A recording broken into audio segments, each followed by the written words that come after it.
Tengo en línea a Francesco. Perfecto, claro. Dale, dale. Muy buenas noches, Venezuela. Bienvenidos por este espacio. Utilizamos nuevamente una abierta para compartir con todos ustedes de manera perfecta, profesional, lógico, y también la certeza que nos esperanza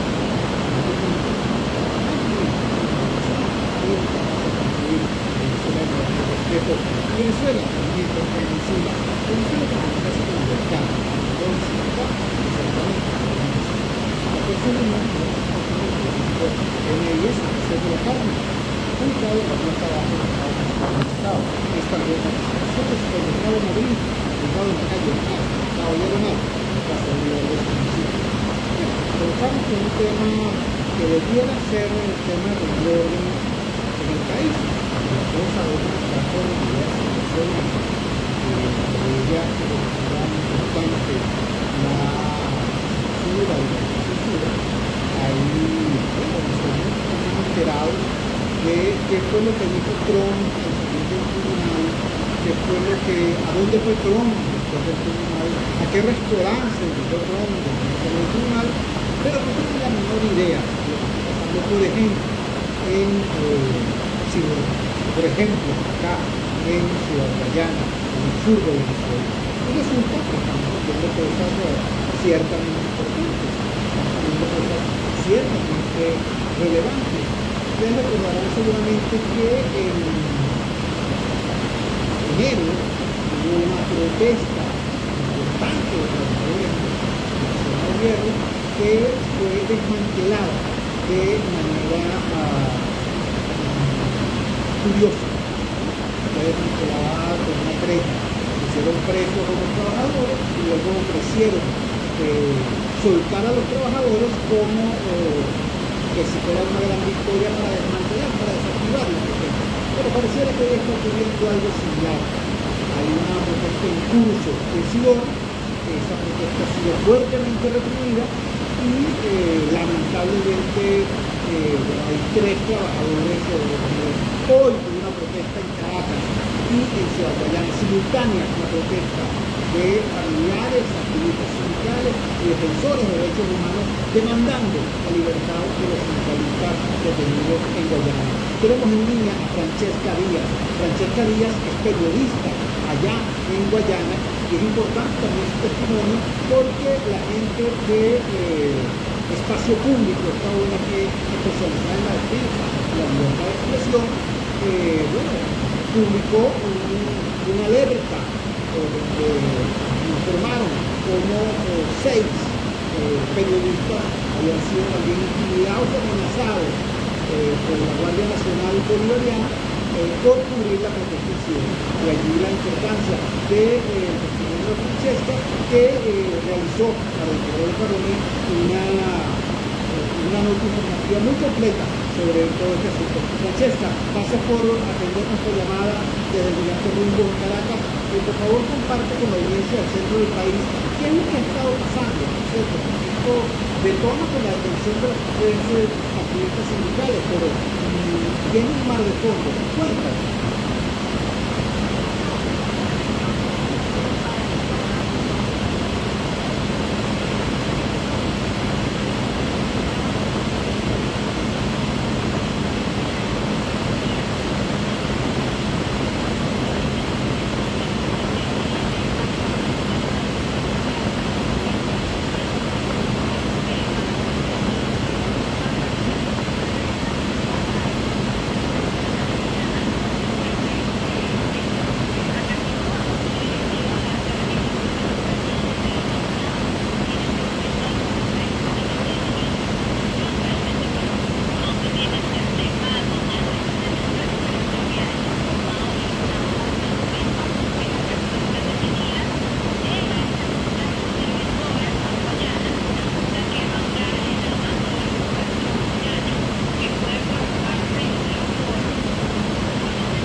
periodista del Correo de Carolina, periodista basado en Guayana, y nos está informando sobre el estado actual de este conflicto laboral que se inició con el reclamo de mejoras salariales y bueno, ha devenido en una lucha de los trabajadores por la libertad de sus voceros. Sofía, tengo entendido que se han producido cosas novedosas, entre comillas. Por ejemplo, tengo entendido que se han utilizado los parlantes internos de las plantas para leer la lista de los trabajadores imputados, presuntamente imputados, entre los cuales ya están los 3 detenidos como estrategia de amedrentamiento. ¿Eso es correcto?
Repito para quienes se incorporan recientemente, estamos conversando con Francisca Estadía, periodista venezolana, basada en Ciudad Guayana, periodista del Estado, del Correo de Carolina, quien ha hecho una cobertura intensa, profunda de las protestas que se están produciendo en Venezuela. Imagínense ustedes cuál será la temperatura en esa área donde hay hornos en funcionamiento. Francesca, finalmente quería preguntarte sobre esta información que dan los colegas nuestros de espacio público. ¿Cuál ha sido la relación siempre tensa con la prensa en esta oportunidad? ¿Qué es lo que ha ocurrido? Vimos que hay hasta 6 colegas que fueron Puntualmente, en ese momento los trabajadores venían caminando, yo tuve que ausentarme un momento para buscar un cargador, una cámara, y cuando regresé ya los colegas estaban regresando del lugar, ya habían terminado la información a través de video. Y en ese momento la solución que los trabajadores estaban tratando de acceder fue el día de la mesa superior. Bueno, se me van un poco los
Pero bueno, lo que yo quería denunciar son estas irregularidades que ya lo habíamos visto en la protesta anterior. Ya habíamos visto todas estas situaciones en las que pues se impide el acceso a la ley. Francesca, te agradecemos altamente que nos hayas regalado estos minutos, que hayas permitido también que la audiencia del centro del país conozca de manera directa a través de este testimonio qué es lo que está ocurriendo allá en Ciudad, completamente en la cuenca de Tela. Muchísimas gracias y buenas noches. Gracias, Francesca. Francesca Díaz, periodista de Guayana, periodista de Correo de Carolí, haciendo esta gentil colaboración con las fuerzas de la Unión. El gobierno progresista, el gobierno de los trabajadores, intenta rendir la protesta laboral por el salario, dos herramientas, tres herramientas. Una, la militarización. Dos, la herramienta judicial. Dos, la herramienta judicial. Y en tercer lugar, la tecnología. La tecnología con un parlante con toda la empresa para leer la lista de los dirigentes sindicales que están amenazados, ser interpelados, utilizan drones para sobrevolar las concentraciones de trabajadores para fotografiarlos y a ellos.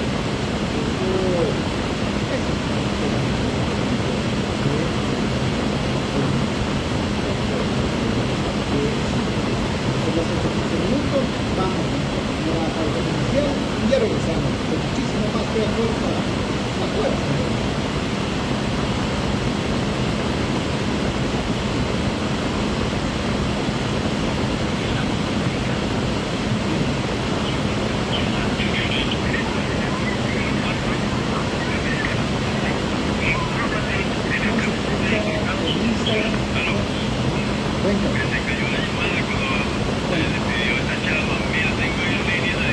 Perfecto.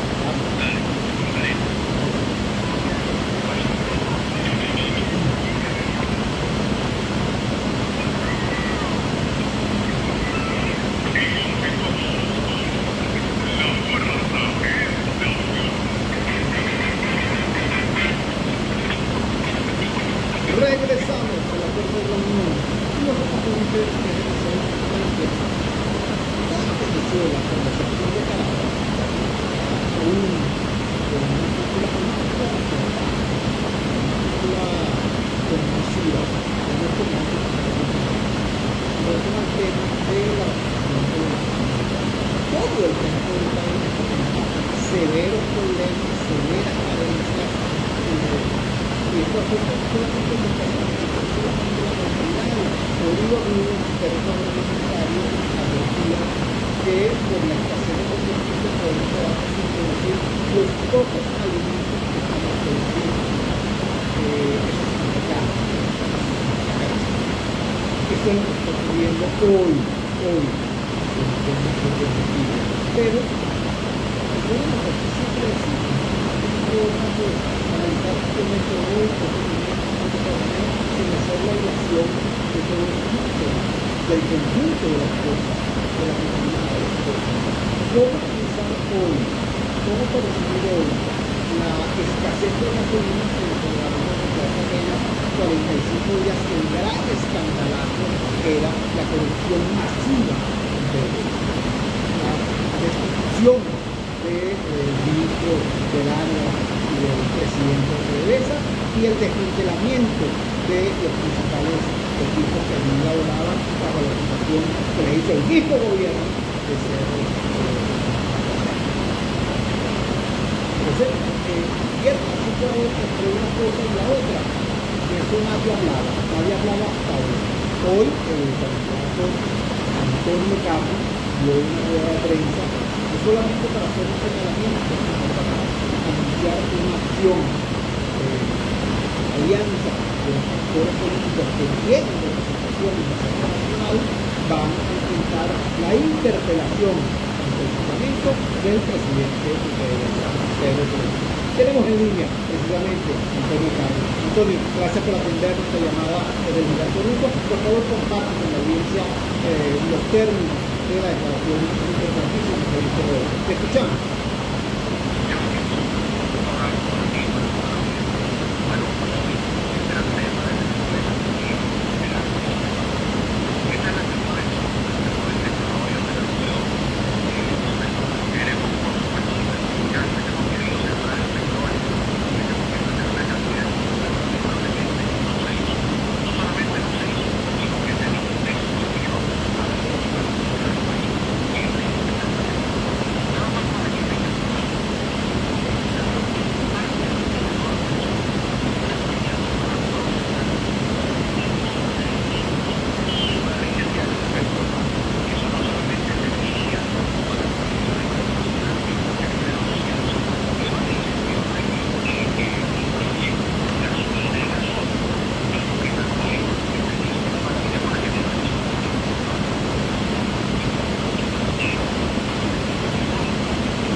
Ahora, ¿quiénes destruyeron la industria petrolera?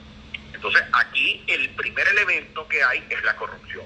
Porque no hace nada, como tú mismo decías, aquí se denunció una trama de corrupción frente a Petróleos de Venezuela. Y resulta ser que ahora nos quedamos sin combustible, sin el gasoil, sin el diésel, que es requerido para los camiones, para los camioncitos 350, la gasolina que se requiere, que están botando, imagínate ese crimen, se están perdiendo las cosechas en los campos, especialmente los pequeños emprendedores rurales. Pero esos pequeños emprendedores rurales, yo que estoy en Caracas, a mí que me importa lo que pasa en Calabozo o en ese caserío de Caño de Indio cerca de Tinaquillo. No, ya va, espérate, es que ese productor que está allí, ese mediano y pequeño productor representa el 70% de la producción nacional. Es decir, que mientras los alimentos escasean, pues la canasta básica va a subir de precio y por supuesto eso va a perjudicar a la gente. Ahora, ¿qué se originó? ¿Por qué se originó todo esto? Bueno, por la falta de gerencia, por la corrupción y sobre todo de un binomio que transformó a PDVSA no en oleoductos, sino en ampoductos, que transformó eso en una inmensa máquina de AMPA, que nos ha robado, que nos ha asaltado a los venezolanos, porque ese petróleo es tuyo, es mío, es de todos los que nos están escuchando. Venezuela es un país rico, y es rico en minerales, pero con unos políticos inútiles, la verdad que no sirven para nada. Entonces, ¿qué es lo que hay que hacer hoy? Primero, diagnosticar al enfermo. ¿Qué pedimos hoy a nuestras fracciones parlamentarias aliadas de Cambiemos y Avanzada Progresista? Bueno, les pedimos que en la Asamblea Nacional llamen a interpelar al presidente de PDVSA y ministro de Petróleo para que nos diga y presente un diagnóstico al país del estado en que está la refinería, porque es que resulta ser que un gobernador tiene un bingo en Mérida para ponerle gasolina a los carros. El otro es una rifa, esto todo es una grosería, Hugo. Entonces lo que estamos viendo hoy es una situación deprimente, de ruina, de desolación, que hay que controlar y ponerle fin. Pero ¿cómo comenzamos a ponerle fin? ¿Cómo logramos que venga gasolina o que se produzca más gasolina si no sabemos cuál es el estado real? Que todos los venezolanos tenemos derecho a saber cómo están nuestras empresas. Estas empresas no son de nadie, no son del PSUV, son de los venezolanos. Y ellos tienen que rendirle cuenta a los venezolanos de qué está pasando en la refinería del Palito, qué está pasando en la refinería de Amuay, qué está pasando en Cardón, qué está pasando en Río Grande, qué está pasando en la refinería de Puerto La Cruz, por qué no se está produciendo, qué fue lo que detuvo la producción nacional.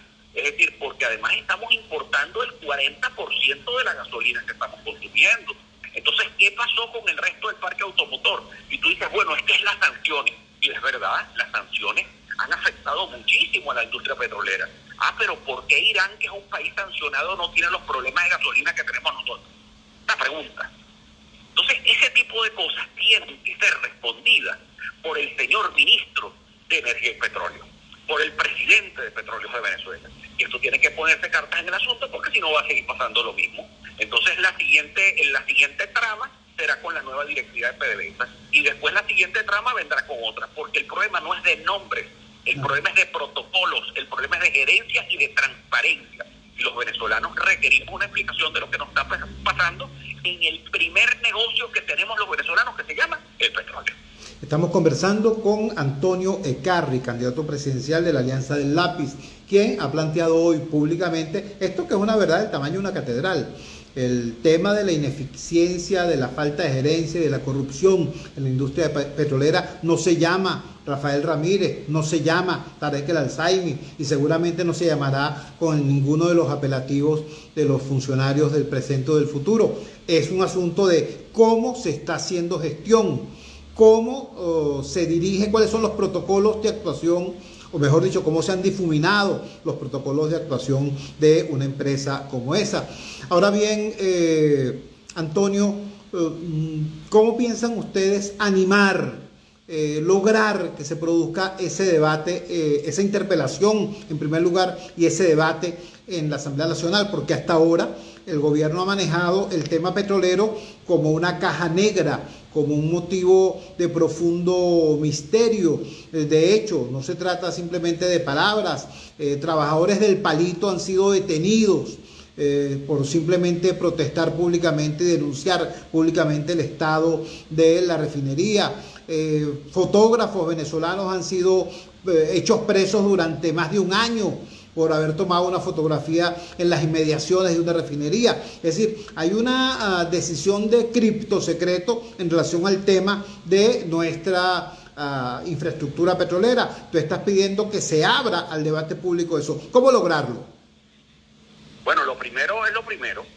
Lo primero es que vamos a utilizar las instancias constitucionales que tengamos. Ay, Ecarri, que estás metido acá, ¿cómo vas a creer? No, vamos a ejercer nuestro derecho. Ahora, ¿cuál es? Uno, mañana el diputado Bruno Gallo, en nombre de la fracción parlamentaria de Avanzada Progresista y acompañado de la diputada Carriani Arrechi de Cambiemos, que es miembro de la Comisión de Energía y Petróleo, van a solicitar un derecho de palabra ante la plenaria de la Asamblea Nacional para solicitar la interpelación. Es decir, para que comparezca ante la Asamblea Nacional y ante el Parlamento el presidente de Petróleos de Venezuela y el ministro. A ese presidente de PDVSA yo le aconsejo que no se haga cómplice, porque si está nuevo en el cargo, él no es responsable de lo que ha pasado. Entonces, si vamos a hacer un caiga quien caiga, que era lo que decía el fiscal general, que nos dejó como que la serie por la mitad. ¿A ti no te parece? Porque es que es una cosa así, como que comenzamos a ver una serie de televisión y resulta ser que la novela nos la dejaron por la mitad. Porque es que los protagonistas todavía no han salido. Porque aquí está claro que Rafael Ramírez tenía un guiso en PDVSA. Aquí está claro que Tarek El Alzaimi, eso montaron un guiso del quinto cipote, pues toda la gente de confianza de esta presa. Ahora, yo quiero que me digan cómo es eso y cómo dejaron, cuáles son las consecuencias dentro de la industria. Porque me está afectando a mí, está afectando la calidad de vida de mi familia, está afectando el transporte público, está afectando la alimentación de los venezolanos. Entonces, esto tenemos que responderlo con mucha seriedad, dentro del marco de la Constitución, dentro del marco de la legalidad. La ley de infogobierno establece eso. La transparencia y la rendición de cuentas aquí es clave y fundamental para recuperar nuestra industria petrolera. Así como te dije en tu programa que yo le daría continuidad al alto mando militar y a las Fuerzas Armadas. ¿Para qué? Para yo poder hacer un diagnóstico como comandante en jefe. Hoy sí te puedo decir que una de las primeras cosas que voy a intervenir al llegar a Miraflores es el Ministerio de Energía y Petróleo y Petróleos de Venezuela. Porque eso es que hay que abrir esa caja. Lo primero que hay que hacerle a los venezolanos es que, es más, yo organizaría hasta paseos públicos, no solamente de periodistas, de niños, de escuelas, de colegios, a las refinerías venezolanas, para que conozcamos todos qué pasó ahí. Si usted no es responsable, porque fueron unos funcionarios o unos ministros o unos directivos de PDVSA que acabaron con esas refinerías, bueno, que el presidente Maduro debería sacarlos él mismo, ¿no? Porque el que no la debe no la teme. Entonces deberíamos sacar todo, abrir las puertas. La refinería del Palito, la refinería de Punta Cardón, todas esas refinerías. Ojo, la mayoría de esas refinerías además fueron construidas por las transnacionales extranjeras antes de la nacionalización de la industria petrolera. Entonces, eso requiere mantenimiento, requiere inversión. Ya yo me he reunido con técnicos porque imagínate, si quiero ser presidente de Venezuela, lo primero que tengo que conocer es sobre petróleo. Entonces, hoy por hoy, hay un problema serio en todas las etapas de la industria petrolera. Tenemos problemas en la exploración, que está totalmente detenido, que no se explora desde el descubrimiento de la faja del Orinoco. Eso es un tema delicadísimo. El tema de la producción totalmente comprometida. Estamos en los niveles de producción de 1944. Dios. Imagínate tú en dónde estamos. Cuando Venezuela no tenía ni siquiera 4 millones de habitantes. Entonces, esa situación hace, por supuesto, que nosotros tengamos que intervenir el principal negocio de una familia. Es como heredamos todo, porque es verdad, lo que tenemos hoy es como el negocio de los abuelos que heredamos. Heredamos la fábrica del abuelo, pero resulta ser que la pusimos en manos de unos equivocados que salieron millonarios ellos y empobrecieron a demás. Pero lo primero que tenemos que ocuparnos es de dónde vienen los ingresos del país. ¿Por qué? Porque la palanca que va a desarrollar tanto el presente como el futuro de Venezuela es el petróleo.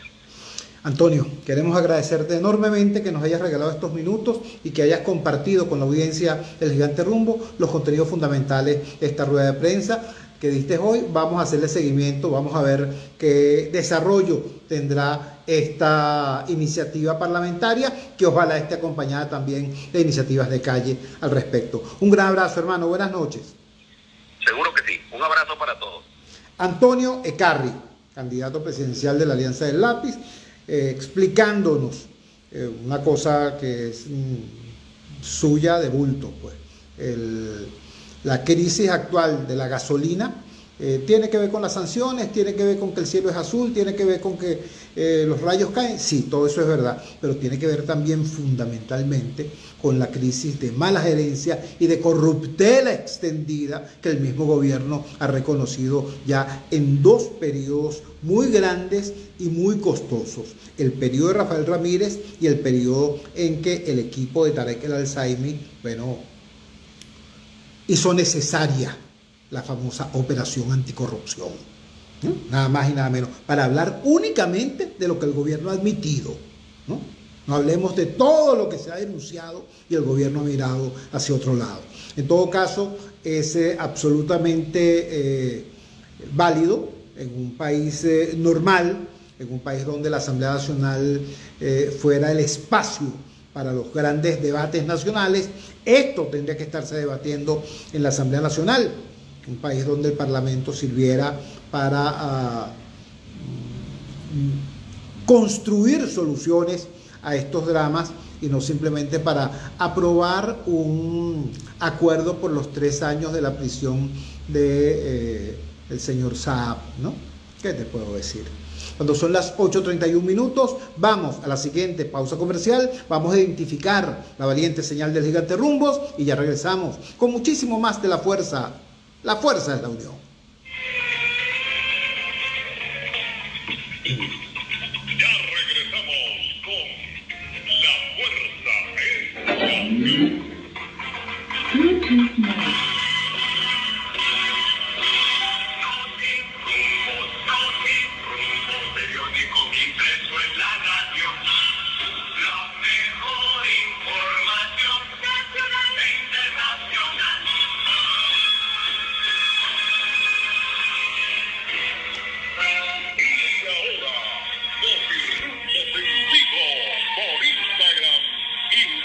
De todo lo acontecido en su comunidad, en el ámbito nacional e internacional. Notirumbo, el periódico impreso en la radio. Y ahora, por Instagram, @Radio Rumbo 670 AM. Publicidad. Vamos a la playa. Convierte. Aló, Chu. Dígame. Ya tengo en línea al doctor. Perfecto. Ok. Vamos al aire cuando usted diga. Aire acondicionado. Disfruta de nuestra hermosa piscina abierta las 24 horas. Posada Mansión Georgette, en el Istmo Caribe de Boca de Chile, a solo 2 horas y media de Caracas. Te esperamos los 365 días del año. Reservaciones por los teléfonos 0414-303-2476 y 0414-131-3998. Síguenos, @tuposada Mansión Georgette. Atención, mucha atención. En Óptica Martínez y Bolívar, en la Roosevelt, frente al elevado y en el centro comercial Propate de Axel 2, frente a Factory. Se volvieron locos, porque ahora tenemos el 20% de descuento en todo. Llámate ya 633-0819 y aprovecha esta locura que tiene tiene para ti Óptica Martínez y Bolívar. Aprovecha que es por tiempo limitado. Y ahora tenemos consulta de oftalmología con previa cita y a precios solidarios. Corre la voz. En sus marcas. ¿Listos? ¡Go! Macro y Red Vital traen para ti una gran oportunidad. Precios que no volverán. Promoción válida desde el 15 de junio hasta el 2 de julio en todas las sedes a nivel nacional. Corre y aprovecha este momento. ¡Go, go, go! Vive saludable. Tiene ya bastantes años de prestigio en Venezuela. En el primer lugar de nuestro hogar. Son las 8:34. Publicidad. Y volvemos. Ingresa desde tu móvil o laptop a voceamerica.com e infórmate de lo que ocurre en Estados Unidos y el mundo. La secretaria del Tesoro de Estados Unidos, Janet Yellen, aseguró de Martín Rodríguez, Voz de América.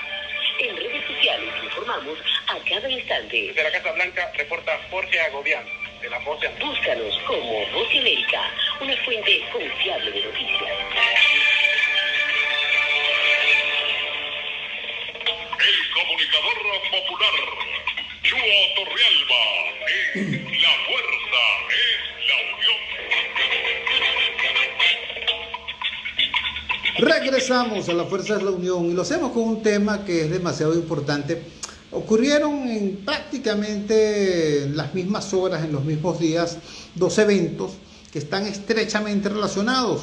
Por un lado se produjo el informe anual de los activistas ciudadanos que integran la organización no gubernamental Acceso a la Justicia. Acceso a la Justicia es una ONG que precisamente focaliza su trabajo en eso, en ubicar cuál es el estado del sistema de administración de justicia en nuestro país, cuál es la salud del Estado de Derecho, cuál es el acceso real que tienen los venezolanos a esas instancias, a esos mecanismos de administración de justicia.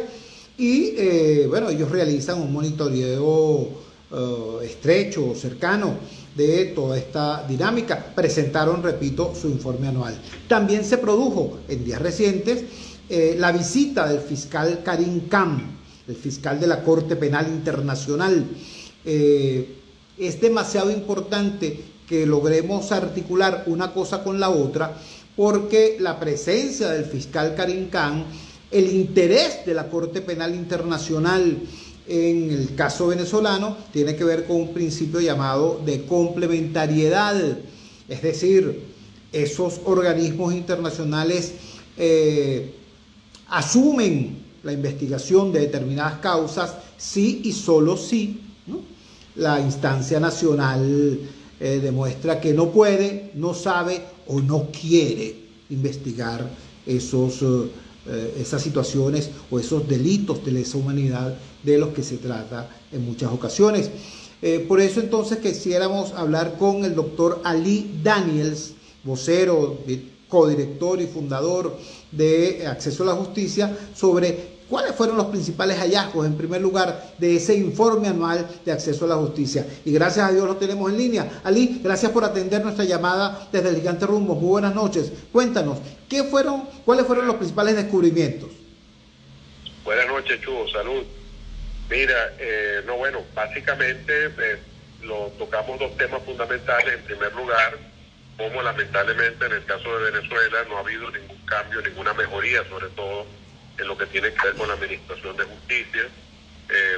Se hicieron una serie de cambios legislativos, se hicieron 12 cambios legales antes de la visita del fiscal Khan para tratar supuestamente de mejorar la justicia, pero hasta el día de hoy no han mejorado esos indicadores, y de hecho esas reformas judiciales, la mayoría de ellas no han sido aplicadas.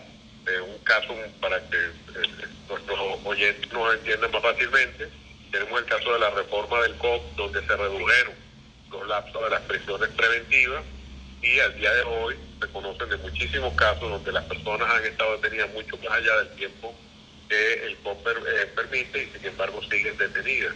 Y así como eso, pues muchísimas otras reformas legales que no están siendo aplicadas. El otro tema que ocurrió el año pasado y que para nosotros es de suma gravedad, que muestra cómo el Poder Judicial no cambia, es el hecho de que se reformó la ley del Tribunal Supremo, se eligieron nuevos magistrados con una enorme cantidad de vicios en el proceso, que además debo decir que tú tuviste la gentileza que en el momento que correspondiente pudimos explicarle a tus oyentes cuáles eran esos vicios, pero fundamentalmente, digamos ya hablando de las consecuencias de ese proceso, lo cierto es que se dijo que íbamos a tener un Tribunal Supremo y en realidad lo que hubo fue una reelección del 60% de los que estaban antes. Entonces, ¿cuál es el nuevo Tribunal Supremo si el 60% del actual tribunal es el mismo? Entonces, en este sentido, lamentablemente, no vemos un cambio en el Poder Judicial. Este Tribunal Supremo, y esto realmente nos llama la atención, es muchísimo más represivo que el anterior. O sea, no es que ha mejorado, sino que ha empeorado. Y en este sentido pusimos como ejemplo el caso de la sentencia que dijo que el instructivo de la ONAPRE no existía. Cuando existen comunicaciones escritas de las direcciones de recursos humanos de diferentes entidades que acusaron recibo de las órdenes que se les daban para aplicar las escalas salariales que el instructivo de la ONAPRE establecía. Entonces aquí vemos ya cómo ya el Tribunal Supremo no le basta con darle la razón al gobierno, sino que incluso niega las instrucciones que el gobierno da en materia de salarios, todo para dejar sin justicia a los trabajadores. Y el otro punto que quisiéramos destacar es el tema de la Corte Penal, que justamente fue lo que hablamos en la segunda parte de la exposición del informe anual, porque acceso a la justicia ha seguido muy de cerca todo lo que tiene que ver con la misión de determinación de hechos, que tuvo un informe el año pasado muy duro respecto al tema de la tortura, y en el caso de la Corte Penal explicar que efectivamente es un proceso que ha llevado años, pero que ha continuado. Es decir, yo lo pongo en estos términos, la justicia de la Corte Penal es muy lenta, pero no ha dejado de moverse a favor de las víctimas, y eso es lo que quisiéramos destacar. En este sentido, explicamos cómo el fiscal Khan en noviembre del año 21 pasó el caso de investigación, y el gobierno, con tácticas dilatorias que duran hasta el día de hoy, ha hecho que el proceso se haga más lento, porque pone recursos para que la Corte tenga que decidirlo, y con eso gana tiempo. Pero al final, lo cierto es que el fiscal ha sido coherente y ha pedido y ha reiterado que quiere que la investigación continúe. Entonces, en este sentido, lo uno a lo que señalas de la visita, porque como en la locución que tuvo el fiscal Khan, hizo uso de términos diplomáticos para dirigirse a Nicolás Maduro, se entendió entonces que el fiscal como que se había ablandado, como que había cambiado de posición. Hay gente que incluso ha dicho que ha cambiado de bando, y nada más lejos de la verdad. No debemos confundir la educación con complacencia. Es decir, el fiscal simplemente utilizó las fórmulas diplomáticas que tenía que utilizar y las utilizó. Pero eso en modo alguno implica un cambio de postura. De hecho, yo quisiera recalcar y que los oyentes busquen en YouTube, está la grabación de esa locución que hicieron Maduro y el fiscal, y verán que ahí el fiscal le dijo a Maduro, él se había reunido en La Haya con ONG y que había recibido denuncias de persecución de las organizaciones en Venezuela. ¿Qué funcionario internacional se hubiese atrevido a semejante cosa anteriormente? Entonces, en este sentido, que se vea que no ha habido una postura eficaz, sino que simplemente se está ejerciendo un mandato de cooperación técnica que es paralelo y que no tiene nada que ver con el tema de la investigación. Estamos conversando con el doctor Ali Daniels, cofundador, directivo y vocero de la organización no gubernamental Acceso a la Justicia, quien nos explicó cuál fue el foco del informe anual de Acceso a la Justicia recién presentado, y empezó a analizar lo que fue la visita del fiscal Karim Khan. Creo que ese es un punto muy importante. Creo que eso merece un poquito más de tiempo, porque ciertamente, ¿cómo decirlo? Hay un sector de la opinión pública venezolana que es extremadamente susceptible y que a veces emite juicios ligeros nos pasó con la Bachelet, nos pasó con la fiscal anterior a Karim Khan. Entonces, un error de juicio de percepción puede ser negativo. Vamos a una brevísima pausa comercial. Ali, quisiera que nos esperaras en línea, y al retorno vamos a escuchar un audio de nuestro común amigo Feliciano Reina, dirigente de la sociedad civil, sobre este tema, y quisiera tu opinión acerca de ello, porque tiene que ver precisamente con esto, con qué hacer de aquí en adelante con los resultados de la visita de Karim Khan. Vamos al corte, ya regresamos. Publicidad y volvemos. Conéctate con La Voz de América desde tu móvil o en tu laptop. Escribe voceamerica.com. Opina ahora de Entra eso. a un mundo de información. Opino que hay que ver primero quiénes son los que renuncian. Fuente de información Los que internacional. renuncian son Voceamerica.com. los, Un mundo de información y una fuente confiable de los noticias. dos chavistas que estaban ahí. Bueno,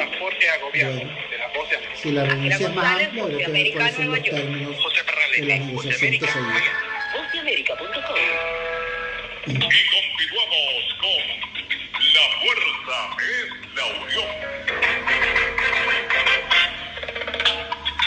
Regresamos a La Fuerza es la Unión. Vamos a escuchar de inmediato un audio que de manera exclusiva nos dio Feliciano Reina. Feliciano Reina es fundador de Acción Solidaria, es uno de los principales factores ciudadanos de Civilis y es una de las voces más representativas de la sociedad civil venezolana. Escuchemos lo que nos dijo a propósito de la visita de Karim Khan. Hola, Chuo. Me quedé debiéndote la respuesta sobre lo del fiscal y la Corte Penal. Pero yo creo que es claro, Chuo, que después de la visita del fiscal y de sus reuniones con el gobierno, con distintas autoridades de gobierno, el hecho de sostener esas reuniones y de tener interlocución de ninguna manera significa que el escrutinio en derechos humanos se levanta. Por el contrario, lo que puede lograr este tipo de interlocución, sabiendo que hay un proceso en marcha, es ir creando las condiciones para que ese proceso continúe y que al mismo tiempo, digamos, sea posible eventualmente lograr que esa justicia que se espera, esa reparación y esas garantías de no repetición pueda darse dentro del país. Pero si no se da dentro del país, que es lo deseable, es decir, contar con un sistema de justicia independiente que garantice la protección de los derechos humanos, si eso no ocurriera, el órgano internacional mantiene su escrutinio en derechos humanos, los procesos continúan. Y yo creo que eso lo dejó muy claro el fiscal, es muy importante, y además en su comunicado final habla, por supuesto, del vínculo con sociedad civil en el país. Hay que seguir abogando por la protección de las organizaciones, de las víctimas que tienen enlaces con la Corte Penal Internacional y otros órganos de protección internacionales, como además lo tiene contemplado la Constitución Nacional. Pero es muy importante la visita, el mantenimiento de la interlocución, esa asesoría técnica que se brindaría, pero sobre todo pensando en la justicia, en los derechos humanos, en las sanciones a quienes han violado derechos humanos, y sobre todo, como él también lo ratifica, que forman parte de la jurisdicción de la Corte, es decir, que constituirían crímenes de lesa humanidad, que esto siga en pie. Un abrazo, Chugo. Hola, Chugo. Era la voz de Feliciano Reina, repito, fundador de Acción Solidaria y directivo de Civilis, una ONG dedicada básicamente al tema de derechos humanos. Y tenemos en línea aún al doctor Ali Daniels. Este comentario de Feliciano es de alguna forma congruente con lo que nos decía al final del segmento anterior.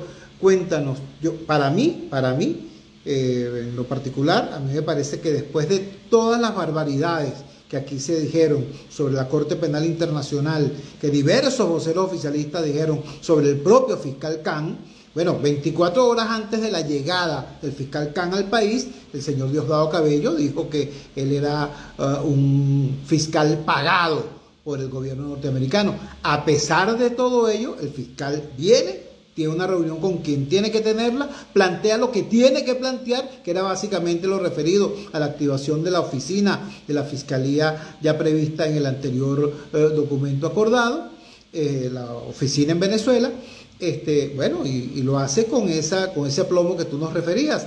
¿Qué tenemos que hacer ahora? ¿Cuál es la tarea de la sociedad venezolana, por ejemplo, con una oficina de la Fiscalía acá en nuestro país? Sí, bueno, fundamentalmente lo que estamos pidiendo en estos momentos es que el fiscal o el gobierno hagan público el memorándum de entendimiento que firmaron el viernes.